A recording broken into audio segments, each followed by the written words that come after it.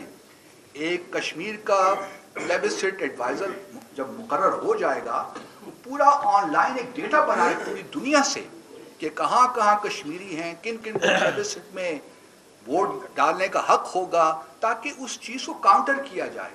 لیکن یہ تجویز بھی جو ہمارے اپنے ہاتھ میں ہے ہم وہ نہیں کرتے، تو ہم دنیا سے ہی توقع رکھتے ہیں کہ وہ ہمارے لیے آ کر کشمیر کی آواز بلند کریں گے۔ ایسا ہوتا نہیں ہے دنیا میں۔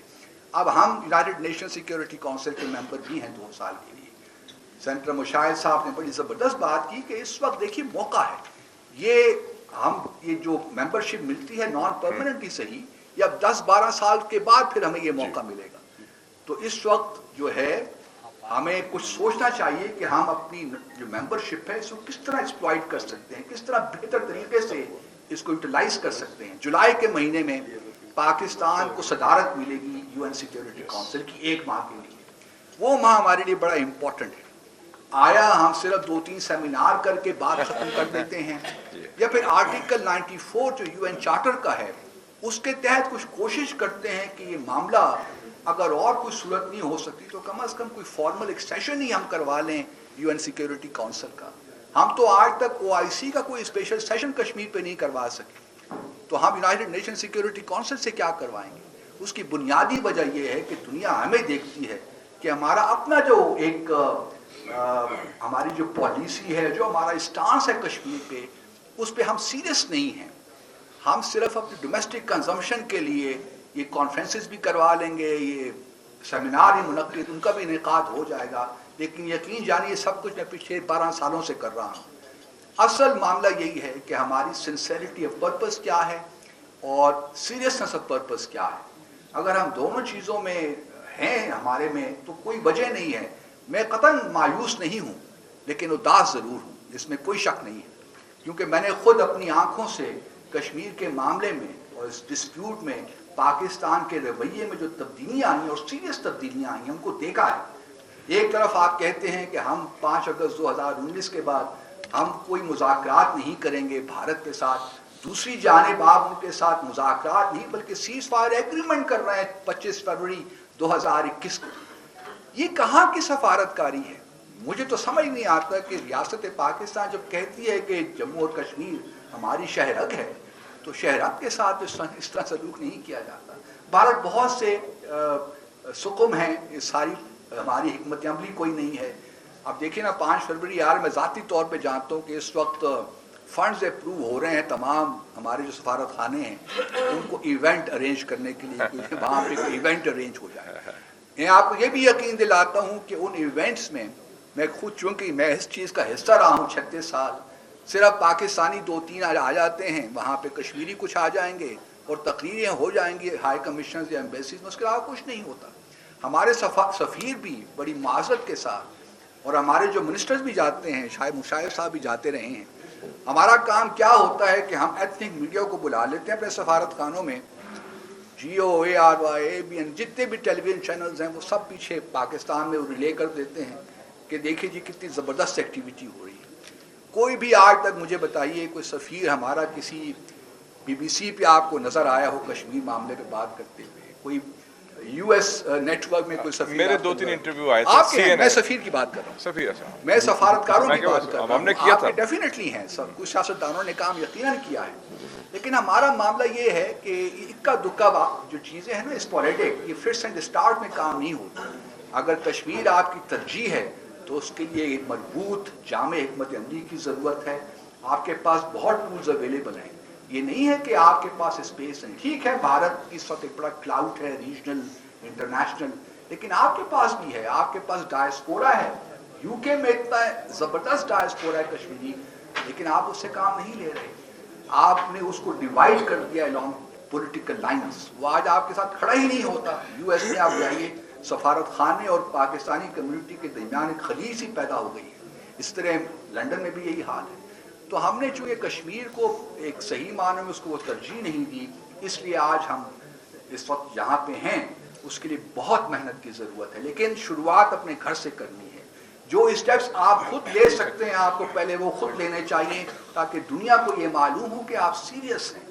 اگر آپ خود جو کام آپ کر سکتے ہیں اور آپ نہیں کرتے تو دنیا سے یہ توقع نہ رکھیں کہ وہ آپ کے ساتھ کھڑی ہوگی. اور یہ آخری بات کہ اس میں کنسسٹنسی چاہیے، پرسویرنس چاہیے، ایک سسٹینیبلٹی کا ایلیمنٹ آنا چاہیے. یہ نہیں ہے کہ آج ہم نے ایک سیمینار کیا بات ختم ہو گئی، دوسرا سیمینار کیا بات ختم ہو گئی. اگر آپ نے بھارت پہ انٹرنل پریشر رکھنا ہے تو اس کے لیے میں بالکل سید سینیٹر صاحب کی بات کو انڈورس کرتا ہوں. ایک انٹرنیشنل پرنسپل ہے ایرگو اومنس، اس کے تحت لیجیٹیمیٹ ہے ایون آرمڈ اسٹرگل بھی، اور اس انٹرنیشنل لا کے تحت انٹرنیشنل کمیونٹی پہ یہ لازم کیا جاتا ہے کہ وہ ایون آرمز بھی سپلائی کرے اس جد و جہد کو. لیکن آج ہم اپولوجیٹک ہیں اباؤٹ کشمیر اسٹرگل، چونکہ ہم خود سنسیئر نہیں ہیں اس کشمیر کاز کے ساتھ. تو اللہ تعالیٰ ہم سب کو ہمت دے اپنے اپنے طور پہ جہاں جہاں بھی ہم موجود ہیں. دعا یہی ہے کہ ہم ایک اجتماعی ایک صورت ایسی پیدا ہو جہاں واقعی ریاست پاکستان کشمیر کی جانب جو ہمارا سفر ہے، کشمیریوں نے بہت قربانیاں دی ہیں، کوئی شک نہیں ہے، لیکن ہم دیکھ رہے ہیں جو حماس کے ساتھ ہو رہا ہے. 50,000 لوگ 16 مہینے میں شہید ہو گئے. لیکن جو ضمیر ہے انٹرنیشنل، وہ آج بلکہ بن نتنیاہو امریکہ پہنچ گیا ٹرمپ سے ملاقات کے لیے. تو یہ تو ریاستی دہشت گردی کا تو اب یہ حال ہے. انٹرنیشنل لا جو بھی ہے اس کے تحت ہی ہم نے کام کرنا ہے، لیکن ابھی بھی ہمارے پاس اسپیس ہے، بہت کچھ کیا جا سکتا ہے، پرووائڈیڈ کہ ہم خود ہمیں کلیئرٹی ہو کہ ہم کیا چاہتے ہیں. بہت بہت شکریہ. ماشاءاللہ. بسم اللہ الرحمن الرحیم. سب سے پہلے میں اس قومی کشمیر کانفرنس میں شریک تمام ہی عمائدین ان کا شکریہ ادا کرتا ہوں، اور میں سب کے نام لینا مشکل ہو جائے گا. خاص طور پر حریت کانفرنس کا ایک بہت ہی بھرپور وفد یہاں پر شریک ہے، اور یہ ایک بڑی اہم بات ہے کہ آزاد جموں و کشمیر کی پوری قیادت اور حریت کانفرنس کی پوری قیادت اور پاکستان سے بھی ایک قیادت یہاں پر موجود ہے، اور سب ایک پیج پر ہیں. اور یہی ہمارے اس کشمیر کے معاملے کا اہم پہلو بھی ہے کہ ہم سب کو یکجہتی کے ساتھ اور مل کر اپنی چیزوں کو ایک رکھنا چاہیے اور پھر اس کے اوپر آگے پیش قدمی کرنی چاہیے. ظاہر ہے کشمیر کا معاملہ ایسا ہے، اس پہ اس کے تاریخی پس منظر پہ بھی بہت بات ہو سکتی ہے، اس کی اسٹرگل پہ بھی بہت گفتگو ہو سکتی ہے، لیکن ہمیں بحیثیت قوم کے یہ بات سمجھ لینی چاہیے کہ کشمیریوں نے واقعی بہت لازوال قربانیاں دی ہیں. معمولی بات نہیں ہے کہ 1 لاکھ کے قریب لوگ شہید ہو جائیں اور ہزاروں لوگ جیلوں میں موجود ہوں، پوری لیڈرشپ پابند سلاسل ہے اور ان کی آواز دبائی جاتی ہے. اور افسوسناک بات یہ ہے کہ ان کی آواز تک رسائی نہیں ہے. ہیومن رائٹس کی تنظیمیں وہاں پر جا کر اپنی رپورٹنگ نہیں کر سکتی، میڈیا کو پابند کر کے رکھا ہوا ہے. بھارت کا یہ دعویٰ کہ وہ دنیا کی سب سے بڑی جمہوریت ہے، آبادی چونکہ اس کی زیادہ ہے، لیکن سب سے زیادہ جمہوریت کی پامالی خود بھارت میں ہوتی ہے. مقبوضہ کشمیر میں تو جو کچھ وہ کر رہے ہیں جموں اور کشمیر میں، لیکن آپ یہ دیکھیے کہ خود وہ دلتوں کے ساتھ کیا کر رہے ہیں، مسیحیوں کے ساتھ کیا کر رہے ہیں، سکھوں کے ساتھ کیا کر رہے ہیں، ناگالینڈ میں کیا کر رہے ہیں. یہ نکسل باڈی کیوں بنتے ہیں، کیوں ان جگہ جگہ پر آزادی کی تحریکیں موجود ہیں، وہ کس طرح سے جو ہے اقلیتوں کے ساتھ ظالمانہ سلوک بھی کرتے ہیں اور قوانین بھی بنا رہے ہیں اور ان کی شہریت بھی خطرے میں ڈال رہے ہیں. اس کا مطلب یہ ہے کہ بھارت بظاہر تو یہ دعویٰ ضرور کرتا ہے کہ ہم بہت مہذب لوگ ہیں، اور چونکہ بین الاقوامی طور پر بھارت کو پیٹرنائز کیا جاتا ہے، اور اس لیے کیا جاتا ہے کہ یہ جو پورا ویسٹرن مائنڈ سیٹ ہے ریاستوں کا، عوام کا نہیں، ریاستوں کا، بین الاقوامی برادری جس کو کہا جاتا ہے، وہ مسلمانوں کے حوالے سے خاص طور پر ایک خاص قسم کا ذہن رکھتی ہے، جس کے نتیجے میں سب جگہ پر یہ پرابلمز آتی ہے. ایسٹرن تیمور کا مسئلہ ہو فوراً حل ہو جاتا ہے، جنوبی سوڈان میں اپنے جو کچھ کرنا ہو کر دیتے ہیں، لیکن کشمیر کا معاملہ ہو تو یہ حل نہیں ہونے دیتے، اور ہر ظالم کی مدد کرنے کے لیے تیار رہتا ہے، خاص طور پر امریکہ. اور اسی طرح سے آپ اسرائیل میں بھی دیکھ لیں کہ وہاں پر ان کی سرزمین پر قبضہ ہے اور ایک ناجائز ریاست بنی ہوئی ہے، اور کس طرح سے اس کو لیجیٹیمیٹ کرنے کی کوشش کی جاتی رہی، اور آج بھی کس طرح سے امریکہ اسرائیل کی پشت پناہی کرتا ہے، سپورٹ فراہم کرتا ہے، پیسے دیتا ہے، اسلحہ دیتا ہے اور جینوسائیڈ کرنے میں معاونت کر رہا ہے، اور بظاہر بڑے مہذب لوگ ہیں۔ تو اسی طرح سے بھارت جو کچھ کر رہا ہے خود بھارت میں اور مقبوضہ وادی جموں کشمیر میں، اس میں یہ بین الاقوامی برادری کچھ کرنے کے لیے تیار نہیں ہے۔ اب کیا کیا جائے؟ کیا یہ جائے کہ دیکھیں، بات چیت کرنے سے تو مسئلہ یہ حل ہوتا نہیں ہے جب تک ایک زمینی حقیقت نہ بنے، جب تک اپنے مسلز نہ دکھائیں، جب تک آپ آگے بڑھ کر کام نہ کریں، پرو ایکٹیو رول ادا نہ کریں سفارتی محاذ پر بھی، اور ان کا جو انڈیجنس رائٹ ہے جد و جہد کرنے کا، چاہے وہ سیاسی ہو چاہے وہ عسکری ہو، اس میں سپورٹ فراہم کرنا آزاد جموں و کشمیر کی ریاست کا بھی کام ہے، اور اس میں سپورٹ فراہم کرنا پاکستان کی بھی ذمہ داری ہے۔ یہ کہہ کر ہم جان نہیں چھڑا سکتے کہ ہم اخلاقی سیاسی حمایت جاری رکھیں گے۔ دیکھیں، ان کا جو جہاد ہے وہ جہاد اقوام متحدہ کے چارٹر کے مطابق ہے جو مقبوضہ کشمیر کے اور جموں کے لوگ کر رہے ہیں، اس لیے کہ ان کے اوپر 10 لاکھ فوج مسلط کی ہوئی ہے، اقوام متحدہ کی قراردادوں کے برخلاف کی ہوئی ہے، ان کو پلیبیسائٹ کا حق نہیں دیا ہوا، حق خود ارادیت، رائٹ ٹو سیلف ڈٹرمنیشن ان کو حاصل نہیں ہے، اور ان پر قبضہ کر کے لاک ڈاؤن کرتے ہیں، قتل عام کرتے ہیں، پیلٹ گنوں سے فائرنگ کرتے ہیں، ان کو احتجاج بھی نہیں کرنے دیتے۔ کتنے سینکڑوں جمعے ہوں گے کہ جو ادا نہیں کر سکے وہ لوگ۔ جب یہ ساری صورتحال ہو تو یہ حق ہے کشمیر کے لوگوں کا کہ وہ اپنی آزادی کے لیے نہ صرف سیاسی جدوجہد کریں بلکہ عسکری مزاحمت کریں۔ یو این کا چارٹر انہیں یہ رائٹ دیتا ہے۔ جب یہ رائٹ ان کا ہے اور اس رائٹ کو بین الاقوامی سطح پر تسلیم شدہ رائٹ ہے، تو ان کی عسکری معاونت کرنا بھی ہم پر ضروری ہے، بجائے اس کے کہ ہم یہ کہیں کہ ہم صرف ان کی اخلاقی حمایت کریں گے۔ کیوں ڈرتے ہیں؟ اور کیا یہ تاریخ کا سبق نہیں ہے کہ جو کچھ کشمیر بھی آزاد ہوا ہے وہ بھی بزور شمشیر ہی آزاد ہوا ہے، اور یہ جو 78 سال سے 77 سال سے ہم لگے ہوئے ہیں، تو ان 77 سال کا سبق بھی یہ ہے کہ بقیہ کشمیر بھی بزور شمشیر ہی آزاد ہوگا۔ آج فیصلہ کر لیں یا کل کر لیں۔ اب ہم اگر یہ کہیں کہ نہیں جناب یہ تو جذباتی باتیں ہیں، یہ تو وہ باتیں ہیں کہ جو تقریروں میں کی جاتی ہیں، تو تاریخ کا سبق تو یہی ہے کہ یہی باتیں ہیں جو کام بھی آتی ہیں۔ فلسطین کی مثال ہمارے سامنے ہے۔ 7 اکتوبر 2023 کو بالآخر حماس نے جو اقدام کیا، اس کو دنیا کے اسی طرح کے دانشور یہ کہہ رہے تھے نا کہ انہوں نے کیا کر دیا، اتنی قربانیاں دینی پڑیں گی۔ وہ کہتے ہیں بھی قربانیاں تو ہم دے رہے ہیں، ہزاروں لوگ جیل میں، 20 سال سے لوگوں کو جیل میں رکھا ہوا ہے، ہماری کوئی آواز نہیں ہے، روزانہ اسرائیلی مارتے ہیں، ہماری زمینوں پہ قبضہ کر رہے ہیں، ایک ناجائز ریاست مسلط ہے، امریکہ اور بڑی بڑی طاقتیں ان کو سپورٹ کرتی ہیں، اقوام متحدہ کچھ نہیں کرتا، مسلم ممالک بھی خاموش تماشائی ہیں۔ تو ہم کیا کریں؟ ہم مرتے رہیں، ہم ایک اپنی زمین ان کے حوالے کرتے رہیں، اپنے بچوں کا مستقبل ویران کرتے رہیں۔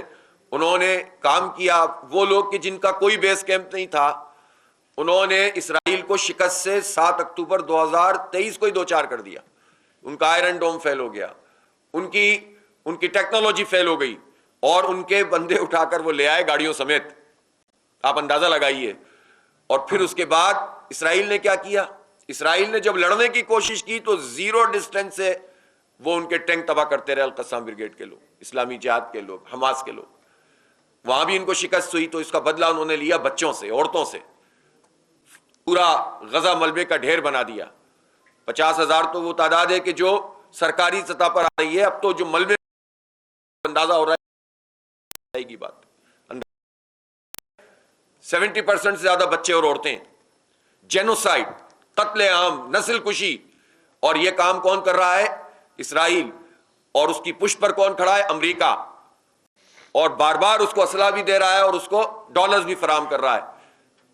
بدقسمتی سے مسلم ممالک بھی اپنا رول ادا نہیں کر رہے تھے، لیکن انہوں نے اپنی جد و جہد سے اور مزاحمت سے، اس تحریک سے بالآخر گھٹنے ٹیکنے پر مجبور کیا۔ جولائی میں جو ڈرافٹ بنایا تھا حماس نے پروف کیا تھا، اسرائیل کو آنا پڑا، اور یہ سیز فائر ہوا ہے۔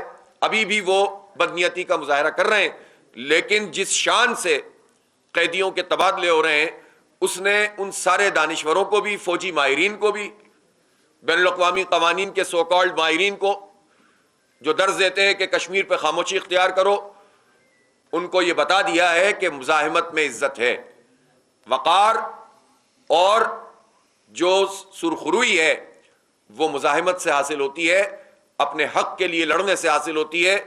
جو اس کا ساتھ دے گا وہ سرخرو ہوگا، جو اس پر تنقید کرے گا اور پیچھے ہٹ جائے گا وہ تاریخ میں عبرت کا نشان بن جائے گا۔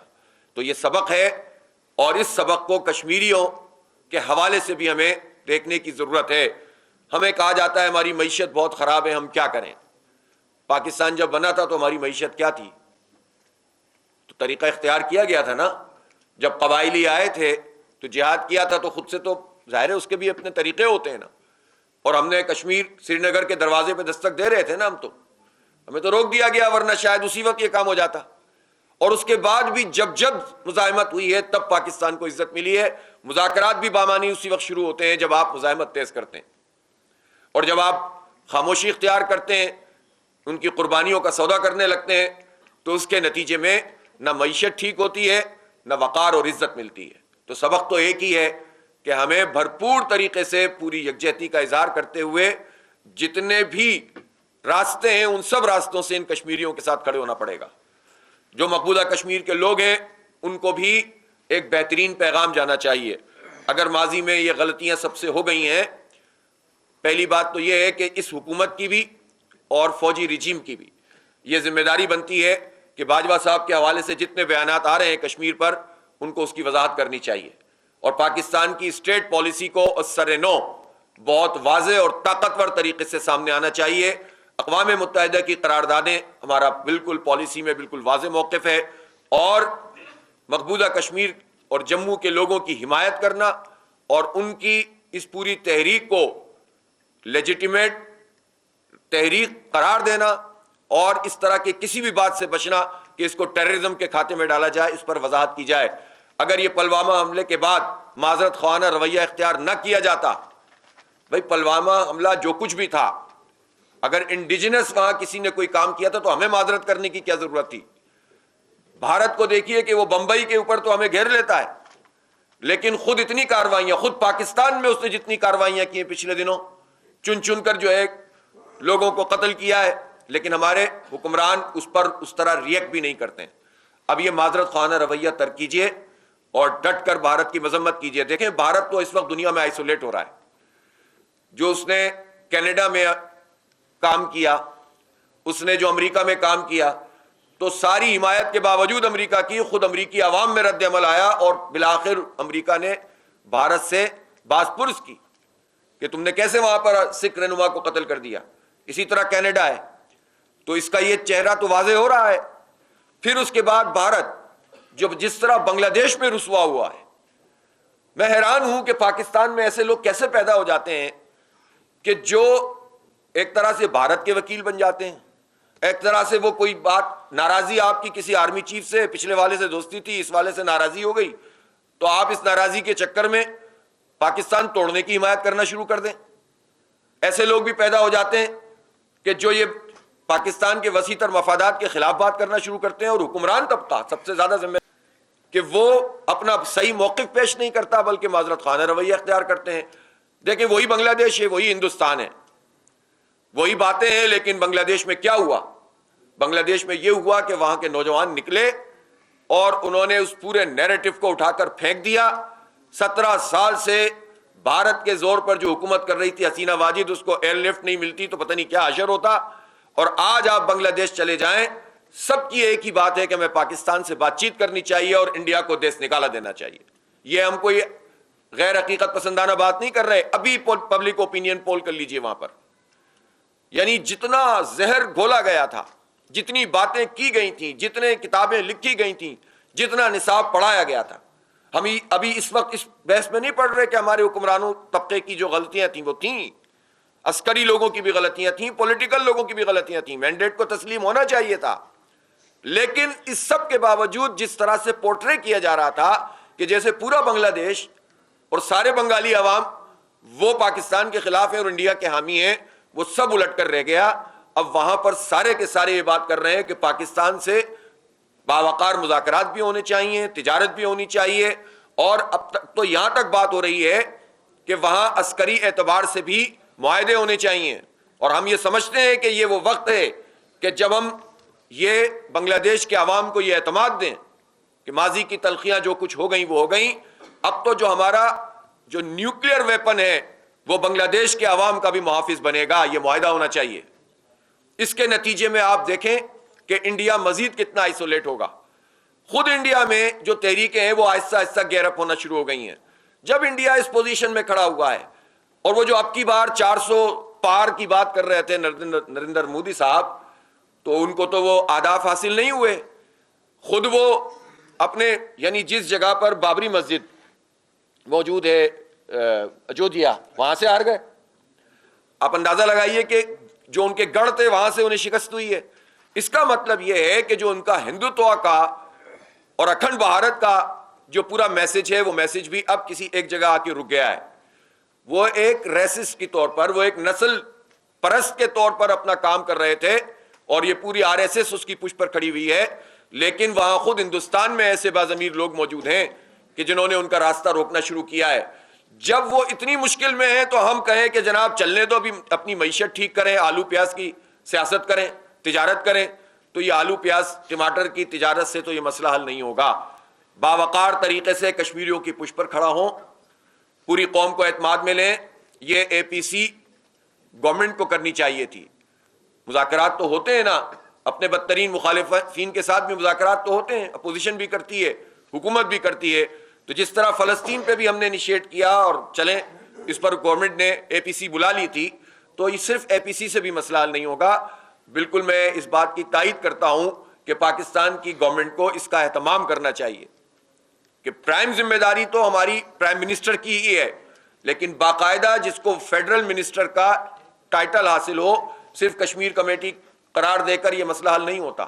اس کے لیے اسپیشل ایفرٹ کرنی چاہیے، اور مشاہد صاحب کی بات سے میں تائید ہی کر دیتا ہوں، میں نہیں نام لیتا، لیکن یہ ہے کہ گورنمنٹ کو اس پہ انیشیٹ کرنا چاہیے۔ البتہ اس کے ساتھ ساتھ جو کرنے کا کام ہے، پوری دنیا میں لابنگ کی جائے، پوری دنیا میں جہاں جہاں لوگ بولنے والے، لکھنے والے، پڑھنے والے، ان تک اپنا موقف پہنچائیں۔ اتنا سیدھا موقف ہے کشمیر کا کہ جس پہ کسی راکٹ سائنس کی ضرورت نہیں ہے سمجھانے کے لیے۔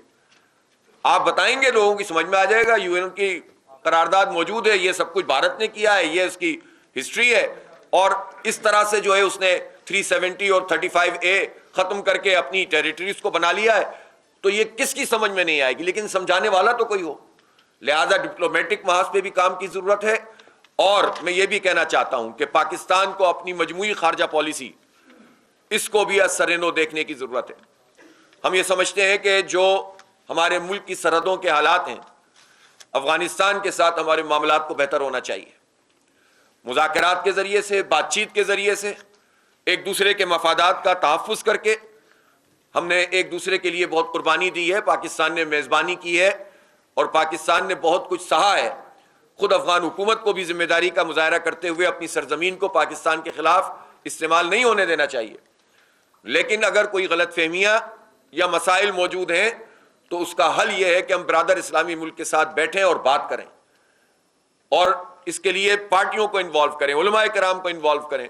ہم اس کے لیے معاونت کرنے کے لیے تیار ہیں، اور کسی بھی صورت میں پرامن رہنا چاہیے ہمارے یہ بارڈر۔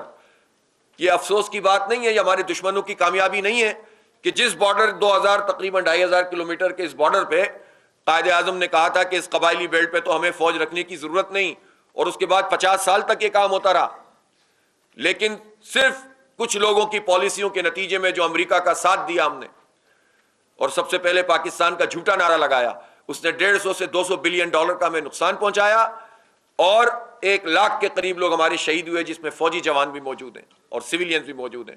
اور جتنا انفلٹریشن سی آئی اے نے کیا، را نے کیا، بھارتی را گھس بیٹھی، اس نے وہاں اس وقت افغانستان میں جتنے سفارت خانے تھے ان کو را کے اڈے بنا دیا، اور قتل عام میں وہ ملوث رہے، بم دھماکوں میں ملوث رہے، اور اس کے نتیجے میں ہمیں اتنا بڑا نقصان ہوا۔ آج ہمیں اس عزم کی ضرورت ہے کہ اس بارڈر کو اور ان کے وہاں کے لوگوں کے حالات کو بھی درست کریں، بلوچ عوام کو بھی اعتماد دیں، پختون عوام کو بھی اعتماد دیں، ان کے ایشوز کو ریزالو کریں، نان کائنیٹک ایکشن جو نیشنل ایکشن پلان میں تھے اس پر عمل کیا جائے۔ پوری قوم میں ایک یکجہتی پیدا ہونی چاہیے، اور وہ اقدامات سے ہوگی۔ اعلانات سے نہیں ہوگی. تو وہ کام بھی کریں, اور اس کے ساتھ ہماری فوج کا یہ کام نہیں ہے کہ وہ اتنے بڑے پیمانے پر افغانستان کے ساتھ انگیج ہو. ہمارا اصل مسئلہ تو کشمیر ہے. ہم تو نہیں کسی سے لڑنا چاہتے, لیکن اگر کوئی ہماری شہرک پہ پاؤں رکھ کے کھڑا ہوا ہے تو اگر ہم پھر نہیں لڑتے تو پھر کہاں ہے ہماری غیرت اور حمیت, اور کہاں ہے ہماری سوورنٹی, اور کہاں ہے ہماری آزادی. اس لیے ہم یہ سمجھتے ہیں کہ اس پر پر اعتماد طریقے سے آگے بڑھنے کی ضرورت ہے. یہ جو 2019 5 اگست میں جو کاروائی کی تھی, 7 کو شاید اپروو کیا تھا اس نے صدر نے, تو اس نے جو کاروائی کی تھی کہ 370 اور 35A کو وڈرا کیا تھا اور اس کو اپنی ٹیریٹری بنایا تھا. اس وقت اگر پاکستان کی گورنمنٹ اور پاکستان کے تمام ادارے اور تمام پولیٹیکل پارٹیز ایک پیج پر آ کے یہ ڈیسیژن لیتے کہ ہم اپنی آرمی کو موو کرنا شروع کریں گے, آپ یقین کریں پوری دنیا سامنے آ جاتی. 2 نیوکلیئر پاور میں جب اس طرح کی پوزیشن ہوتی ہے تو پوری دنیا آ کر بات کرتی ہے, اور جب آپ نظر انداز کر دیتے ہیں اور چند نمائشی اقدامات کر کے پیچھے ہٹ جاتے ہیں تو وہ پھر مزید آگے بڑھتا ہے. تو بھارت کو آئسولیٹ کرنے کی ضرورت ہے, ایکسپوز کرنے کی ضرورت ہے, خود مقبوضہ کشمیر کے عوام کو اعتماد دینے کی ضرورت ہے. اور میں آج کی اس قومی کشمیر کانفرنس کے توسط سے مقبوضہ جموں و کشمیر کے عوام کو یہ کہنا چاہتا ہوں کہ پاکستانی قوم آپ کے ساتھ کھڑی ہے, 25 کروڑ لوگ آپ کے ساتھ کھڑے ہیں. پاکستان کسی حکومت کے کسی ایک یا 2 لوگوں کا یا کسی فوج کے جنرل کا نام نہیں ہے, پاکستان کے عوام کا نام ہے. اور اس پر ہمارا موقف ایک ہے. ہم اپنے اس اختلاف کو بھی دور کریں گے کہ جو اختلاف اس حوالے سے پایا جاتا ہے, اور اگر دور نہیں ہوگا تو عوامی رد عمل کے ذریعے سے, عوامی مزاحمت کے ذریعے سے اپنے حکمرانوں کو مجبور کریں گے. ہم یہ سمجھتے ہیں کہ آج کے دن خاص طور پر یہ APC یا قومی کانفرنس یا 5 فروری یہ کوئی روٹین کی 5 فروری نہیں ہونی چاہیے کہ بس آئیں 2-4 پروگرام کریں اور اس کے بعد چلے جائیں. اثر نو تحریک آزادی کشمیر, اس کو ایک نیا رخ دینے کی ضرورت ہے. نئے عزم سے یہ 5 فروری 2025 منانے کی ضرورت ہے, اور دنیا کو بتانے کی ضرورت ہے کہ اب ہم پیچھے نہیں ہٹیں گے. معیشت بھی اسی وقت ٹھیک ہو جائے گی جب عزت اور غیرت کا راستہ اختیار کریں گے انشاءاللہ. بہت بہت شکریہ آپ سب لوگوں کی تشریف آوری کا. اللہ تعالیٰ آپ کو جزائے خیر عطا فرمائے.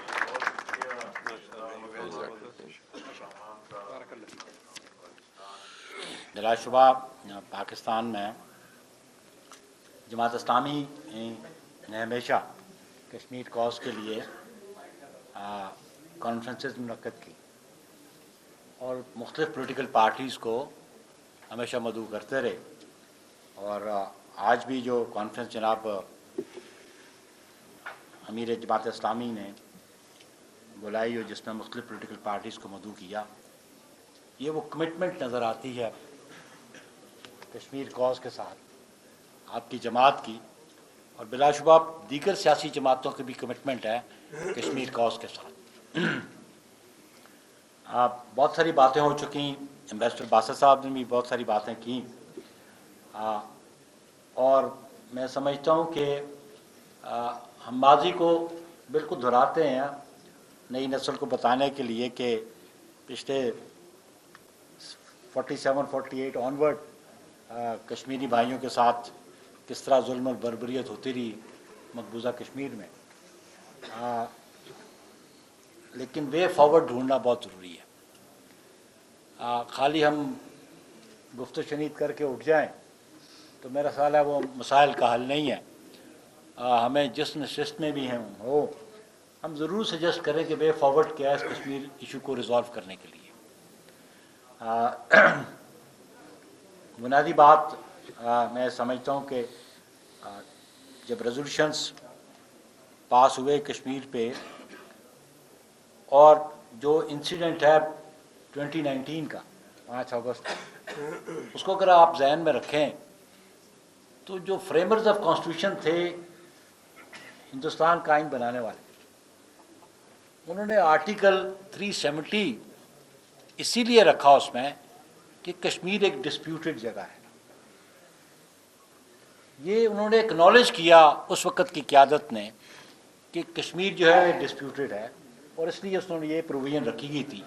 سبسیکوینٹلی یہ جو BJP ہے یہ کنٹینیوٹی ہے RSS کی, یہ وہی ذہنیت ہے, اسی انداز سے یہ RSS وہ جماعت جس نے اپنے رہنما کو قتل کر دیا، جس نے ان کے لیے آزادی کی تحریک چلائی، اس کو اگر وہ قتل کر سکتی ہے RSS، تو اس سے آپ کیا توقع کر سکتے ہیں کہ وہ باقیوں کے ساتھ کس قسم کا رویہ رکھیں گے؟ بلا شبہ میں سمجھتا ہوں کہ ڈائلاگ ہی حل آپ سمجھتے ہیں اگر، تو ڈائلاگ کے لیے تو پھر آپ کو اپنی اسٹرینتھ دکھانی پڑے گی۔ وہ جو آپ رسپانس ہے نا ٹیٹ فار ٹیٹ اب ہوتا ہے جب آپ اس پوزیشن میں ہیں کہ آپ ان سے بات منوا سکیں۔ ابھی یہاں گفتگو کرتے ہوئے کچھ دوستوں نے کہا حماس کی بات کی، تو حماس کی اپنی کمٹمنٹ تھی اپنے کاز کے ساتھ، اور اس کاز کے ساتھ کمٹمنٹ کے ساتھ انہوں نے بہت بڑی قربانی دی، اور الٹیمیٹلی اسرائیل کمپیل ہوا۔ میڈیٹرز بالکل آئے اس میں، میں سمجھتا ہوں کہ جو کمٹمنٹ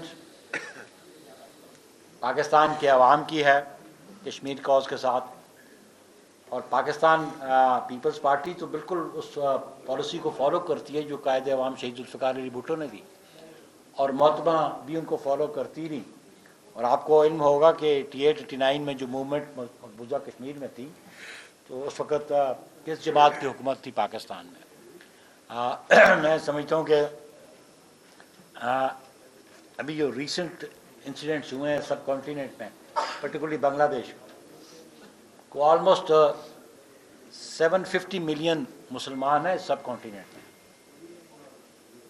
کوئی 72 اور 75 کروڑ کے قریب آبادی بنتی ہے مسلمانوں کی اس برے صغیر میں، اور ان میں اتحاد کی بہت ضرورت ہے، ان کی کوارڈینیشن کی بہت ضرورت ہے، اور وہ میں سمجھتا ہوں اگر یہ افیکٹولی کشمیر کا ایشو اگر یہ 75 کروڑ مسلمان اٹھائیں تو شاید میں سمجھتا ہوں کہ ڈائلاگ بھی ہو سکے اور ان کو ریلیف بھی مل سکے۔ ایمبیسڈر باسط نے جو بات کی، میں سمجھتا ہوں کہ یہ جو آرٹیکل 370 انہوں نے رپیل کیا اور وہ یہ مرجر کر دیا مقبوضہ کشمیر کا، بالکل درست انہوں نے کہا کہ ہمیں بھی جو انٹرم کانسٹیٹیوشن ہے اس کی جورسڈکشن ایکسٹینڈ کرنی چاہیے مقبوضہ کشمیر کا، بالکل اس کو ایکسٹینڈ کرنا چاہیے تاکہ یہ پیغام جائے کہ کشمیر کا جو ایشو ہے وہ اس کو پاکستان کے عوام بالخصوص کشمیری حکومت جو ہے کتنا ہے۔ اور سیکنڈلی میں سمجھتا ہوں کہ اس سارے پروسیس میں جہاں پاکستان اپنا رول ادا کرتا ہے، ہمیں کشمیر کی گورنمنٹ کو بہت زیادہ اگریسولی اور فورسفلی انٹرنیشنل فورمز پہ ان کو اپنا موقف بیان کرنا چاہیے۔ پاکستان تو کرتا ہے، لیکن کشمیر گورنمنٹ جو ہے، جو آزاد کشمیر کی گورنمنٹ ہے، اس کو بابوؤں کے ماتحت مت کرو، اس کو تھوڑی سی آٹونومی دیں۔ تو آج دیکھیں یہ فلسطین کا ایشو، یہ ایشو اسلامک ورلڈ کا تھا، لیکن جس طریقے سے پیلسٹائن کی گورنمنٹ نے یا وہاں کے رہنے والوں نے اس ایشو کو انٹر کیے، اس طرح آپ اجازت دیں، آپ کا بالکل سایہ ان پہ رہنا چاہیے، کیونکہ فارن پالیسی تو آپ ایکسٹینڈ نہیں کرتے، لیکن وہ فارن پالیسی آپ کی ہے۔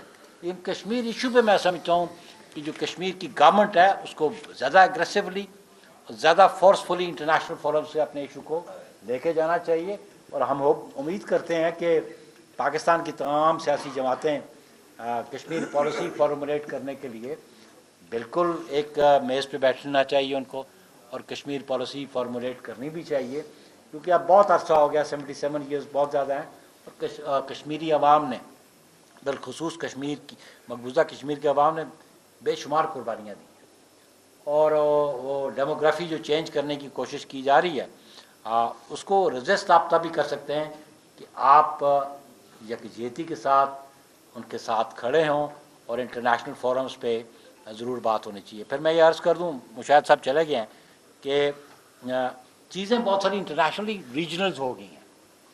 میں اقوام متحدہ کا رول کوئی زیادہ افیکٹو نظر ہمیں نہیں آتا۔ میں نے بہت پہلے بلوچ صاحب جب ایشین پارلیمنٹ کی صدارت میں پاکستان، جب میں سینٹ کا چیئرمین تھا، تو میں